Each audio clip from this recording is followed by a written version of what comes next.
بسم اللہ الرحمن الرحیم۔ آج ہم بات کریں گے رمضان میں نوافل کا ثواب، اور دوسری چیز تراویح اور ہمارے نوجوان۔ رمضان میں نوافل کا ثواب فرض نماز کے برابر ہو جاتا ہے، اس لیے ایک نفل نماز پڑھنے کا مطلب ہے ایک فرض کو ادا کرنا۔ اس لیے رمضان المبارک میں زیادہ سے زیادہ نوافل پڑھنا چاہیے، نوافل و سنت نمازوں کا اہتمام کرنا چاہیے۔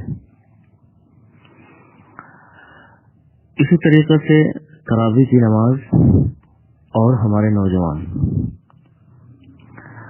تراویح کی نماز پڑھنا بھی اجر و ثواب ہے، اور اجر و ثواب سے خالی نہیں ہے، کیونکہ رمضان المبارک کا مبارک مہینہ ہے، اور اس میں اللہ تبارک و تعالی ہر ثواب کو زیادہ سے زیادہ بڑھا دیتے ہیں، زیادہ ثواب دیتے ہیں ہر ایک عمل پر۔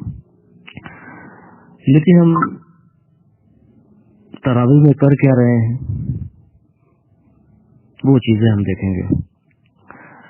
جیسے کہ ہمارے نوجوان تراویح پڑھنے تو آتے ہیں، لیکن ان کا دل موبائل میں لگا ہوا ہوتا ہے۔ جیسے ہی امام صاحب اپنے قرات شروع کرتے ہیں، یعنی قرآن پڑھنا شروع کرتے ہیں، تو پچھلی صف میں جا کر کچھ لوگ کوئی ٹیک لگاتا ہے، کوئی لیٹتا ہے، کوئی انگڑائیاں لیتا ہے، کوئی اپنی کمر کو سیدھی کرتا ہے، کوئی آپس میں باتیں کرتا ہے، کوئی مسجد کے اندر جبکہ قرآن پڑھا جا رہا ہے سوشل میڈیا پر ایکٹیو ہے، چیٹنگ چل رہی ہے۔ جبکہ قرآن پڑھا جائے تو خاموشی کے ساتھ سنا جائے، اس کا سننا ضروری ہے۔ امام صاحب اتنے زور سے اتنے تیز سے پڑھتے ہیں، اور ہم پیچھے بیٹھ کر چیٹنگ چل رہی ہے، آپس میں باتیں چل رہی ہیں، گفتگو چل رہی ہیں، ہنسی مذاق چل رہے ہیں، کچھ کھا رہے ہیں، پی رہے ہیں۔ یہ سب غلط ہو رہا ہے، اور یہ گناہ کر رہے ہیں۔ ایسا ہرگز نہیں ہونا چاہیے۔ لیکن ہائے افسوس کہ ہمارے نوجوان گھر سے آتے ہیں ثواب کی نیت سے، ثواب کمانے کے لیے آتے ہیں کہ مبارک مہینہ ہے، ہم زیادہ سے زیادہ ثواب کما لیں گے، لیکن ثواب کمانے کے بجائے ہم گناہ لے کر گھر کو جاتے ہیں۔